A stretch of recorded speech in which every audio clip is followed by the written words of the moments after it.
하나님 말씀 마가복음 12장 1절로 12절입니다. 예수께서 그들에게 비유로 말씀하기 시작하셨다. 어떤 사람이 포도원을 일구어서 울타리를 치고 포도즙을 짜는 확을 파고 망대를 세웠다. 그리고 그것을 농부들에게 새로 주고 멀리 떠났다. 때가 되어서 주인은 농부들에게서 포도원 소출의 얼마를 받으려고 한 종을 농부들에게 보냈다. 그런데 그들은 그 종을 잡아서 때리고 빈손으로 돌려보냈다. 주인이 다시 다른 종을 농부들에게 보냈다. 그랬더니 그들은 그 종의 머리를 때리고 그를 능욕하였다. 주인이 또 다른 종을 농부들에게 보냈더니 그들은 그 종을 죽였다. 그래서 또 다른 종을 많이 보냈는데 덜어는 때리고 덜어는 죽였다.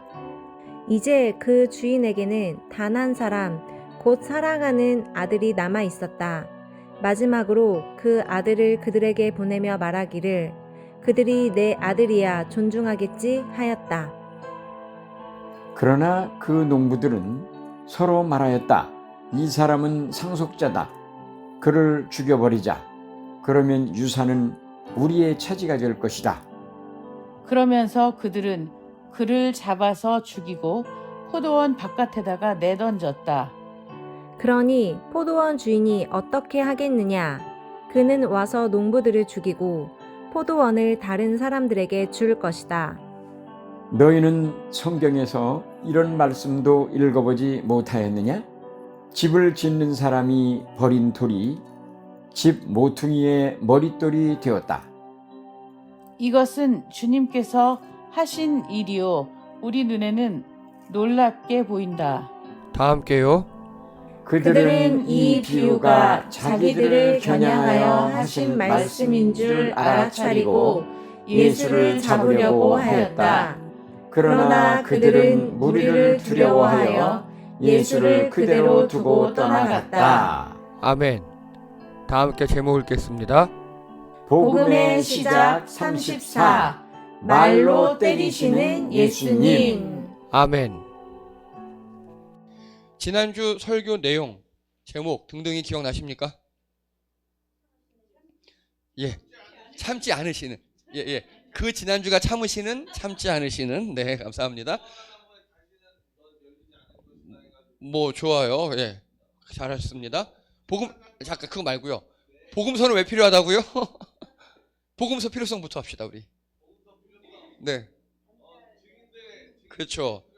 증인들이 죽어서 사도들이 죽었습니다. 그리고 전승이 단절됐어요. 예, 그리고 상황이 반영된 서신으로 인해서 오해가 생기기 시작했고요. 그래서 전 세계로 복음이 퍼져나가기 위해서 표준 복음이 필요하다. 표준 전과 같은 말씀. 그게 마가복음이었다. 라고 말씀드렸습니다. 그래서 마가는 돈 많고 재능 많고 겁도 많은.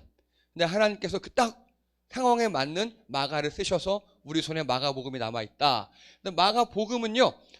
예, 문체가 정말 싸가지 없이 직설적이에요. 꾸밈 없어요. 돌직구.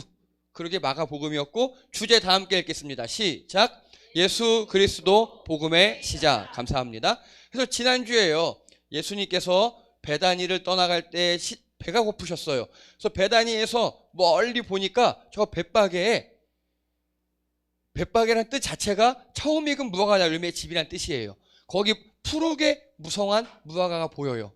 가봤어요? 열매가 있어요? 없어요? 없어요. 그래서 저주하셨다 그랬죠? 근데 무화과 철이 아니었다. 무화과는 2번, 3번 열매를 맺는다 그랬어요. 이 파기는 4월에 열려요. 파괴가 이 녹색 파란 거 맛은 없지만 그래도 요기는 할 수 있는. 그래서 길 가는 사람들, 가난한 사람들 비상식량이라 그랬고 요걸 따먹어줘야 이제 6월 달에 테에나라는 열매가 열려요. 빨갛게 잘 익은 거. 요거는 테에나는 그래서 지금 요 말씀은 지금이 테에나의 시기가 아니라 파괴의 시기다라고 하는 거예요. 그럼 파괴가 있어야겠죠. 근데 있다 없다? 없다. 그게 문제예요. 자, 여기서 제가 중요한 거 한 말씀 드렸어요. 무화과 입장에서는요. 파괴는 풋풋한 무화과라 그랬죠. 테에나는 빨갛게 익은 잘 익은. 그러면 무화과의 전성기는 언제예요? 테에나예요. 그쵸? 테에나예요. 그런데 예수님께서 이 무화과 나무에게 요구하신 거는요, 잘 익은, 아주 잘 익은 그럼 테에나의 열매입니까? 풋풋한 파괴 열매입니까? 파괴예요. 파괴. 이게 예수님과 우리의 차이점이에요. 우리는요, 예수님, 제가 돈 많이 벌어서 잘 나가고 그럴 때 잘할게요. 예수님, 어떻게 하면 잘할게요. 우리는 그렇게 생각해요. 지금 시간이 없어서, 아이고, 제가 뭐 변변치 않아서. 실제로 이런 사람들 많이 봐요. 근데 예수님이 우리에게 원하는 시기는 다르다고요. 우리는 우리 인생의 절정기에 뭔가 하고 싶어 하는데 예수님이 아니라고요. 예수님의 시기가 따로 있다고요. 그래서 예수님께서 이 무화과를 저주합니다. 이제부터 영원히 내게서 열매를 따먹을 사람이 없을 것이다. 내가 필요한 때, 예수님의 때에, 우리 인생에 예수님의 때가 있거든요. 그거는 우리가 잘 나갈 때, 돈 많이 벌 때, 명예를 높이 있을 때, 우리 신앙이 좋을 때, 그때가 아니라고요. 예수님의 때는 우리가 알지 못하는 때예요. 우리 생각과 달라요. 그래서 우리는 준비하며 기다려야 합니다. 주께서 쓰시겠다 할 때까지. 자, 여기에 순종한 친구가 있습니다. 이 전날 나귀, 그쵸? 어린 나귀, 새끼 나귀였죠. 평생 짐이나 사람을 져보지 못했어요. 여러분, 예수님이 겸손해서 나귀 타고 오셨다 그랬죠. 포터 느낌이었다고. 근데 나귀여도 좀 안정성 있고 짐도 많이 매보고 그런 걸 타야지. 나귀 중에서도 새끼 한 번도 안 매보네를 태운 거예요. 그 나귀가, 예수님, 저는 짐을 한 번도 안 매봤어요. 예수님, 저는 사람을 안 태워봤어요. 이렇게 대답할 수도 있잖아요. 그 주인이 그럴 수 있죠. 야, 예수님, 새끼 나귀는 아직 사람을 안 태워봐서 약해요. 얘 말고 이쪽에 튼튼한 나귀 있어요. 이럴 수도 있는 거잖아요. 하지만 예수님께 필요한 거는 새끼 나귀였어요. 우리랑 다르다고요. 지금 예수님께서 필요한 건 파괴예요. 파괴. 예수님께서 우리에게 원하시는 건 우리가 강하고 장성하고 잘된 모습이 아니라 지금 연약한 모습, 지금 부족한 이 모습일 수도 있다고요. 사랑하는 성도님들, 예수님의 때에 주님께서 쓰시겠다 할 때 주님께 내어드리는 여러분 되시기 바랍니다. 자, 그리고요, 이 성전을 보면 이게 성곽이에요. 이게 성곽, 예루살렘 성곽. 옛날에 다윗성 요만했는데 이렇게 커졌다 그랬어요. 그리고 여기 헤롯 궁전도 있고 여기는 성전. 그래서 예루살렘 성과 성전은 다르다 설명을 드렸고요. 예수님은 아마 이 올리브산 감람산 쪽에서 들어가신 것 같고, 그래서 이게 옛날의 성전 조감로입니다. 예수님이 이쪽으로 들어가셨어요. 그래서 다 때려 엎으셨어요. 때려 엎으신 이유는요, 간단합니다. 성전을 더럽히는 무리를 참지 않으신 겁니다. 근데 얘네들이 왜 어떻게 더럽혔다고요? 예, 두 가지예요. 1. 네. 사기 매매를 했어요. 사기 매매를. 제가 설명드렸습니다. 여러분, 하나님께 헌금 드리는데 빳빳한 1,000원짜리로 드려야, 10,000원짜리로 드려야지 어디 꾹꾹해 10,000원 드립니까? 하고 제가 빳빳한 10,000원을 여러분에게 파는 거예요. 얼마 받고? 50,000원 받고. 하나님께 드리는 거룩한 돈인데 어디 여러분 막 지갑에 있고 코 묻은 그런 돈을 갖고 옵니까? 빳빳하고 정결한 돈만 드려야 돼요. 없죠? 자, 여기 10,000원짜리 하나 있어요. 이거 50,000원에 팝니다. 그걸 한 거예요, 이들이. 그러면 이 뒤에는 누가 있겠어요? 이거 제사장들이 다 허가해 준 거예요. 제사장들은 또 여기서 일종 수수료를 받습니다. 예수님 이거 엎으신 거예요. 그리고 또 하나, 그들이 장사를 어디서 했냐? 이 이방인의 뜰에서 했어요. 이방인의 뜰. 여기 성전 밖에 보면 제사장의 뜰, 여기 남자 들어갈 수 있고 여인의 뜰, 이방인의 뜰이 있는데 요 이방인의 뜰에서 장사를 한 거예요. 그럼 이방인들은 하나님 앞에 나올 수 있어요, 없어요? 없어요. 그걸 막은 거예요. 그래서 만민이 기도하는 집이라 해서 중요한 포인트는 만민이에요. 만민. 유대 백성들 왜 만민이 기도하게 성전을 만드셨는데 그 이방인의 뜰에서 그러고 있다고. 그래서 여러분, 우리 교회 문턱은 낮아야 해요. 누가 오든지 간에 편하게 올 수 있도록. 교회에 그런 옷 입고 오시면 안 됩니다. 쓰레빠라니요. 허허, 모자 쓰고 오시면 안 되지요. 추리닝이 말이 됩니까? 반바지. 이런 분들이 있어요. 말도 안 되는 소리예요. 교회는 쓰레빠를 신고 오든 뭘 신고 오든 누구든지 만민이 하나님께 나오는 집입니다. 그래서 여기서 우리는요, 제도적으로든 심정적으로든 교회 문턱을 낮춰야 해요. 누구든지 올 수 있도록. 그게 예수님의 뜻이에요. 이게 예수님이 이게 안 되니까 지금 죄송합니다, 속칭 빡이 도르신 거예요. 이렇게 표현할 수 있는 이유는 예수님이 처음으로 다 때려 엎으셨거든요. 힘을 쓰셨거든요. 자, 출애굽기 19장에 보면요, 너희가 내게 대하여 제사장의 나라가 되며라 그랬어요. 제사장 나라가 된답니다. 이게 모세의 산이라고 불리우는 산이에요. 여기 이스라엘 백성들이 밑에 있고 위에 하나님이 구름과 천둥 가운데 임하셨어요. 모세는 이 사이를 왔다 갔다 하면서 하나님과 백성들 사이에서 중개자 역할을 했어요. 이게 제사장입니다. 이해되십니까? 예. 그래서 여러분, 대표기도 하시는 분들도 우리의 기도 제목을 가지고 하나님께 나아가는 제사장 역할이라고요. 근데 하나님께서 이스라엘 백성에게 원하시는 게 뭐였냐? 내게 대하여 제사장 나라가 된다. 즉 하나님과 세계 모든 나라 사이에 제사장 나라가 되는 걸 원하셨다고요. 이해되시죠? 그래서 성전에 이방인의 뜰이 있는 거예요. 근데 유대인들은, 이방인들은 어떻게 이방인들이 하나님 성경, 에이 나가! 우리말로 하면 조금 옷 허름하게 입으신 분들 나가세요. 자, 쓰레빠 나가시고, 모자 썼네 나가시고, 머리 안 감았네 나가시고, 이렇게 하는 거예요. 예. 그래서 이 이방인의 뜰에서 사람들이 못 나오게 막아버린 겁니다. 우리 예수님 다 때려 엎으셨어요. 예수님께서 보통 말로 이렇게 하셨지 힘을 쓰신 건 여기가 유일합니다.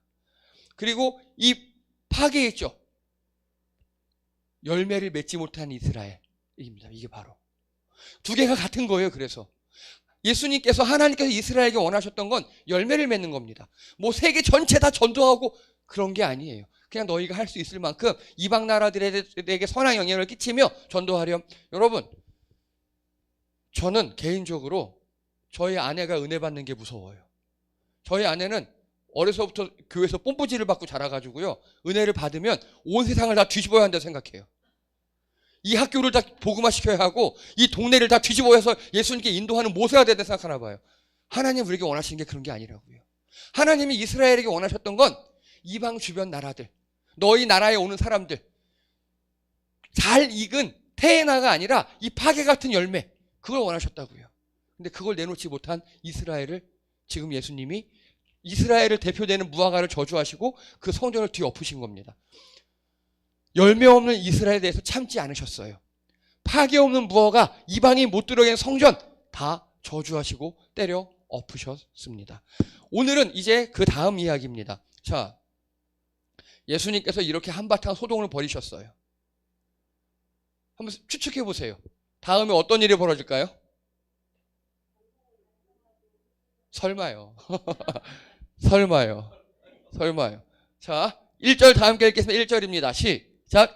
예수께서 그들에게 비유로 말씀하시기 시작하셨다. 어떤 사람이 포도원을 일구어서 울타리를 치고 포도즙을 짜는 확을 파고 망대를 세웠다. 그리고 그것을 농부들에게 세로 주고 멀리 떠났다. 자, 그들이 누굴까요? 그들. 이 어떤 일이 있었냐면요. 자, 지금 예수님이 성전에 와가지고 이방인들 다 뒤집어 엎으셨죠. 그리고 누가 들어도 니네들 나빠서 저주했어, 막 그런 말을 했어요. 그럼 누가 출동해야겠습니까? 그렇죠. 이 사람들이 출동합니다. 예, 제사장들. 이들 입장에서는요, 자기 본진이 털린 거예요. 그렇죠? 예, 성전이 내 본진인데, 그리고 내가 여기서 이렇게 지금까지 이방인의 뜰에서 장사하는 거 허가해주고 수수료 먹고 있었는데, 이게 무슨 소리냐? 제가 빳빳한 돈을 팔아요, 여러분한테. 하다가 제가 귀찮은 거예요. 그래서 그래, 현수야, 네가 이제 빳빳한 돈 팔아. 너는 10만 원에 팔고 너 5만 원, 나 5만 원. 좋죠, 그렇죠? 근데 현수가 어느 날, 목사님 누가 와서 다 엎어버렸어요. 못생긴 사람이 와서 다 엎어버렸어요. 그래? 하고 제가 드디어 나선 거예요. 이제 본진이 털리고 내 주 수입원이 털리니까 이들이 출동합니다. 여러분, 그런데 원래 제사장들은요, 거제로 드리는 11조를 레위인에게 기업으로 주고 이스라엘 자손 중에 기업이 없을 것이라. 즉 제사장들은요, 원래 고정 수입이 없어요. 다른 모든 지파는, 다른 모든 가문은 하나님이 땅을 줬어요. 넌 이 땅에서 부쳐먹고 살아. 넌 이 땅에서 뭐 해먹고 살아. 땅을 줬는데 레위인만큼은 땅을 안 주고 너희들은 그 백성들이 제사 드리고 예배 드릴 때 그 헌물 헌금 있지? 그걸로 먹고 살아 라고 말씀하신 거예요. 민수기에. 즉 이 제사장들은 이렇게 장사를 하면 되는 겁니까? 안 되는 겁니까? 안 되는 거였어요. 제사장들은 안 되는 거였어요. 근데 그들이 하다가 예수님께 이렇게 털린 겁니다, 지금. 여러분, 얘네들은 왜 이렇게 욕심을 부릴까요, 제사장들은? 예? 돈 맛을 봐서 왜 이렇게 욕심을 부리는 줄 아십니까? 만약에 이렇게 질문해 볼게요. 진짜 하나님이 계시다고 생각하면, 다른 말로, 여러분, 밖에서 술, 담배 하시고 욕하고 뭐 그러실 때 있으시잖아요. 여기서 하십니까? 교회에서 하십니까? 왠지 교회는 좀 그렇잖아요. 그렇죠? 교회는 말 한마디도 좀 조심하게 되고, 교회 오면 그래도 여러분들도 거룩한 척은 하시잖아요. 그렇죠? 세상보다는, 네. 그런데 이 사람들은 그것도 안 해요, 지금. 그것도 안 해요, 제사장들이. 하나님의 성전인 곳에서 장사하고 그러고 있어요. 즉, 이들의 신앙이 딱딱해져 버린 거예요. 어느 순간에 하나님과의 교류가 사라지고 하나님 말씀도 사라지고 그랬더니 이렇게 되어버린 겁니다. 욕심만 남은 거예요. 욕심만. 저는 이런 사람을 뭐라고 표현하느냐? 신앙의 좀비라고 합니다. 이성, 마음, 누구를 불쌍히 여기고 인간적인 마음 다 사라졌어요. 좀비는 그냥 무조건 뜯어먹기만 하죠. 그거예요. 성전에서 뜯어먹기만 하는 사람들. 신앙의 좀비 같은 사람들. 우리 교회가 이런 모습이 될 수도 있어요. 그래서 종교개혁을 많이 일으키고 그러는 겁니다. 우리 이런 거 되게 조심하셔야 돼요. 그래서 이 위선자들 있죠. 하나님을 말하나 하나님과 관계없는 사람들. 그리고 이들이 예수님한테 와서 뭐라 그러는지 아십니까? 너희는 무슨 권한으로 너는 이렇게 하니? 하고 물어보는 거예요. 위선자들이. 나는 하나님의 제사장인데 너는 뭐니? 그러고 있어요. 행동은 그렇게 안 하면서. 행동은 좀비이면서. 파괴 없는 무화과 같은 놈들의 수괴들과 붙으셨어요. 이제 드디어. 본진에 쳐들어가셔서 본진 엎을고 그 수괴, 대장과 붙었어요. 이제 전쟁이 시작됩니다. 자, 그리고 이제는 쭉 비유의 말씀이에요. 자, 내가 비유를 이제 설명할게. 예수님 비유하십니다. 어떤 사람이 있는데 이렇게 홀도 파고 꼬챙이도 심어주고 망대도 쌓고 해서 포도밭을 잘 일궜다. 근데 그 사람이 돈이 많으니까 이민 갔어. 이 당시 이스라엘은요 식민지였기 때문에 이민 가는 게 일상적이었어요. 이민 가고 소장농을 붙여줬어. 근데 얼마 시간이 지나서 소장농들에게 이제 약간 이제 돈을 받으려고 사람을 보냈다. 근데 첫 번째 사람을 몽둥이로 흘신 두들겨 패버렸어. 주인이 열받아서 또 보냈다. 두 번째 사람은 죽여버렸네. 계속 보내도 계속 패거나 죽이거나 이러고 있다. 그래서 이 주인이 안 되겠다. 내 아들 보내야지. 근데 이놈 새끼들이 아들조차 죽여버렸어. 그러면 어떻게 할까? 주인이 어떻게 할 것 같니? 이 주인이 와서 이 세 명의 농부 다 죽여버리고 이들에게 맡겼던 그 포도원을 다른 사람한테 줄 거야 라고 예수님이 설명을 하셨어요. 비유죠. 여러분 이 비유의 내용이 좀 이해되십니까? 이해될 만도 하죠. 근데 여기서 우리가 놓치는 게 한 가지가 있어요. 자, 여러분 콩쥐 팥쥐 이야기 다 아시죠? 예, 청개구리 이야기 다 아시죠? 그래서 이 사람은 청개구리입니다 라고 하면 기타 설명이 필요 없이 우린 다 알잖아요. 이스라엘에 그런 이야기가 하나 있어요. 그게 뭐냐? 이사야 5장 1절에 있는 포도원의 노래라는 노래가 있어요. 이사야서에. 이게 포도원의 노래라는 건데 이거는 이스라엘 사람들이 다 전설로 알고 있는 이야기예요.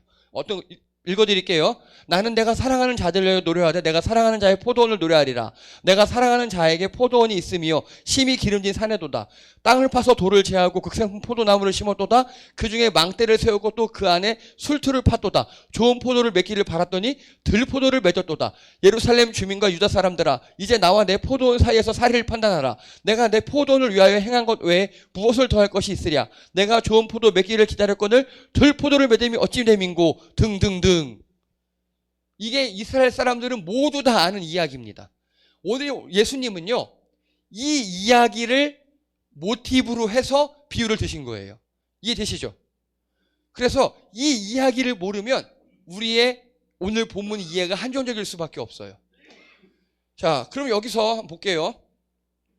극상품 포도나무를 심었대요. 근데 뭐가 나왔다고요? 예, 들포도 나왔대요. 자, 그럼 여기서 포도원 주인은 누굴까요? 하나님. 여기도 그렇고 우리 본문도 그렇고 하나님이에요. 그렇죠? 좋아요. 그러면 포도나무는 누구겠습니까? 에? 포도나무. 유대인들의 이스라엘 민족. 예, 이스라엘 민족이에요. 포도나무가. 예. 보낸 종들을 누굽니까? 하나님이 여러 주인이 종들 많이 보냈다 그랬죠. 네, 선지자나 예언자들이에요. 선지자들 지금까지 이사야도 보내고 엘리야도 보내고 근데 누구는 죽이고 세례요한 보냈는데 죽이고 이랬잖아요. 그런 사람들. 그러면요, 외아들은 누구겠어요? 예수님. 당연한 이해되시죠 이제. 그리고요, 이 세 명의 종들 있죠. 이 세 명의 종들이 누구겠습니까? 다 때리고 죽이고 한 종들. 이게 니들이야 하는 거예요 지금. 이해되시죠? 예, 이게 니들이야. 그럼 여기서 이들이 연쇄 살인을 한 이유가 뭡니까? 오늘 본문에 보면요, 욕심이죠. 포도원을 차지하려고. 그런데 이 이사야의 노래 보면요, 이사야에서 포도원의 노래 보면요, 이 종들은 어떤 주인이 종을 보내서 야, 소장료 내놔. 니네 분명히 극상품 포도나무를 심었거든. 포도 2가마니 내놔. 근데 이들은 지금 뭘 거두었다고요? 들포도. 줄 게 없는 거예요. 이해가 되십니까? 그래서 종을 연쇄살인을 한 겁니다. 그러니까 우리는 이 본문만 보면 연쇄살인 욕심 때문이구나 이렇게 이해하겠죠. 그런데 이 이야기를 알고 있는 사람들은요, 맞아, 이스라엘 민족이 저 제사장 이 무리들이 열심히 예배 드리고 열심히 사람들을 가르치고 해서 좋은 신앙의 열매를 맺어야 되는데 그 짓 안 하고 맨날 이렇게, 죄송합니다, 성전에서 헌금 뽀리나 까고 남 등쳐먹고 있으니까, 그러니까 지금 드릴 게 없는 거야. 드릴 게 없으니까 죽인 거지. 이해되시죠? 부족한 열매 때문이었어요. 부족한 열매 때문에. 이 이사야의 노래를 아는 이스라엘 민족은 다 이렇게 생각한다고요. 자, 그러면 이 부족한 열매라는 건요, 우리 지난주 말씀하고 계속 똑같이 이어지죠. 예수님은 지금도 계속 열매 없는 이스라엘을, 열매 없는 제사장을 탓하고 있는 겁니다. 그럼 하나님의 벌이 무엇입니까? 하나님의 벌. 여기서. 그쵸. 여기서는 거길 다, 포도원을 다 황폐시켜 버렸다 그랬죠. 이사야서에서는요. 그래서 어떻게 됐습니까? 이스라엘이 망했죠. 구약시대에. 그리고 오늘 본문에서는요. 오늘 본문에서는 9절 읽겠습니다. 다 함께 시작. 그러니 포도원 주인이 어떻게 하겠느냐? 그는 와서 농부들을 죽이고 포도원을 다른 사람에게 줄 것이다. 어떻게 한다고요? 이들을 죽여버리고 다른 사람을 준다 그랬죠. 찬스가 넘어간 겁니다. 누구에게로요? 이방, 우리에게로요. 그래서 지금 이 말씀은요, 말씀을 업그레이드해서 싸우신 거예요. 구약에 니네 이사야 말씀 알지? 그거 니네 한번 망했지? 근데 이제 망하는 게 아니야. 내가 니네를 버리고 새로운 민족을 택할 거야.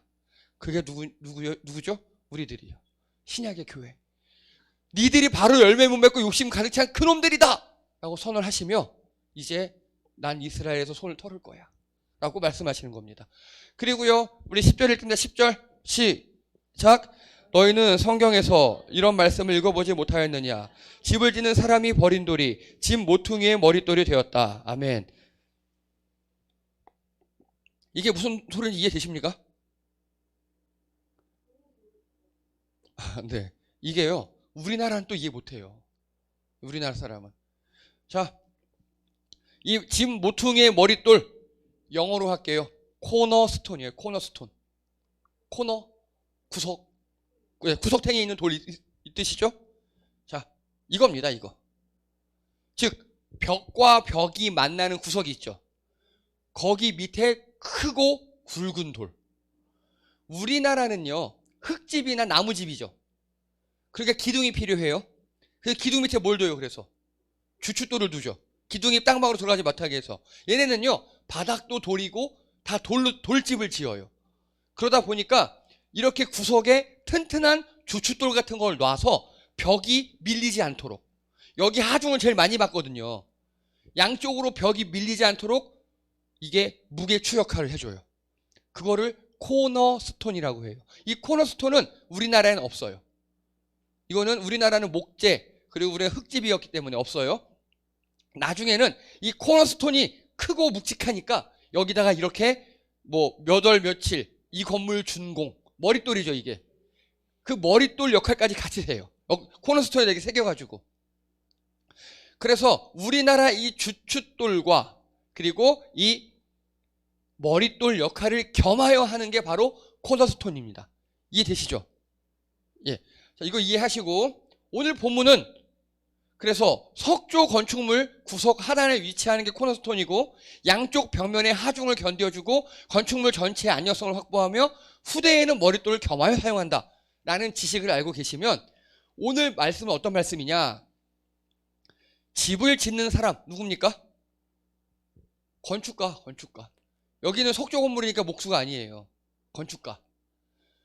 건축가가 옛날 양식에 젖어 있어 더 좋은 것을 상상할 수 없는 안목 없는 건축가가 있어요.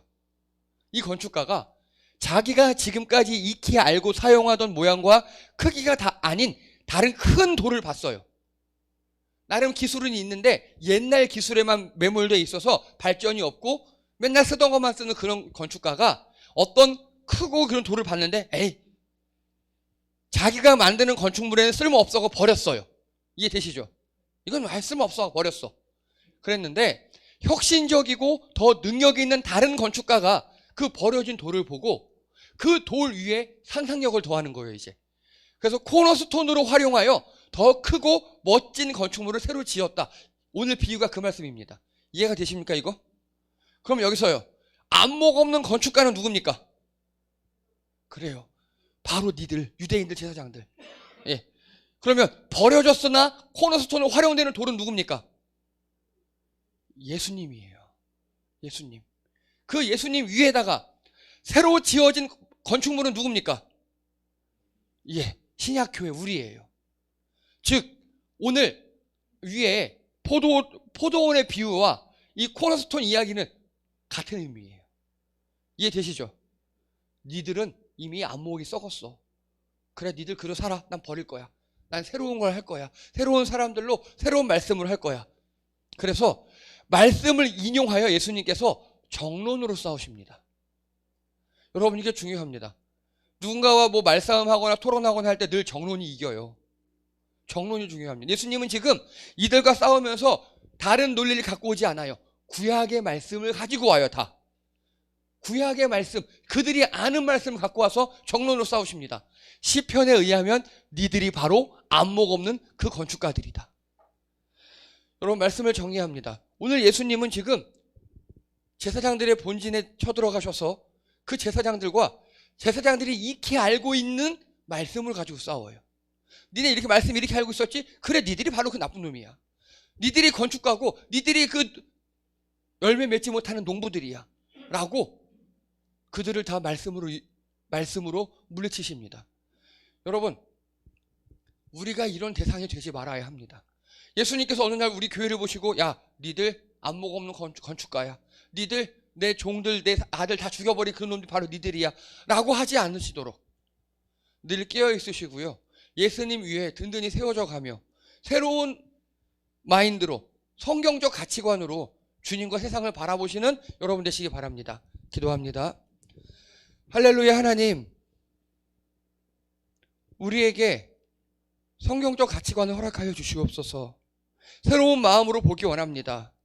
타성에 젖어서 주님도 알아보지 못하고 구습에 젖어서 주님의 말씀도 이해하지 못하는 처음 무리들 같이 되지 않게 도와주시옵시고 깨어있는 말씀, 살아있는 말씀으로 나를 바꾸고 세상을 바꿔나가는 우리 성도님들 되게 도와주시옵소서. 그리하여서 예수님께 칭찬받는 우리 성도님들 되기 원합니다. 감사드리며 예수님의 이름으로 기도드립니다. 아멘. 예, 수고하셨습니다. 예, 제가 주중에 잠깐 광고 드린 것처럼 저희 은수가 연세대 초중 합격을 했습니다. 근데 오늘 오려고 했는데 할머니 생신이셔가지고 거기 갔대요. 예, 다음 주에 꼭 온다고 하니까 오늘 많이 축하해 주시고요. 예, 그리고 저희 이번은 성탄 행사가 없습니다. 대신 1월 첫째 주 저희 드디어 창립 10주년입니다. 예, 그래서 그때는 저희가 일단 성찬식을 할 예정입니다.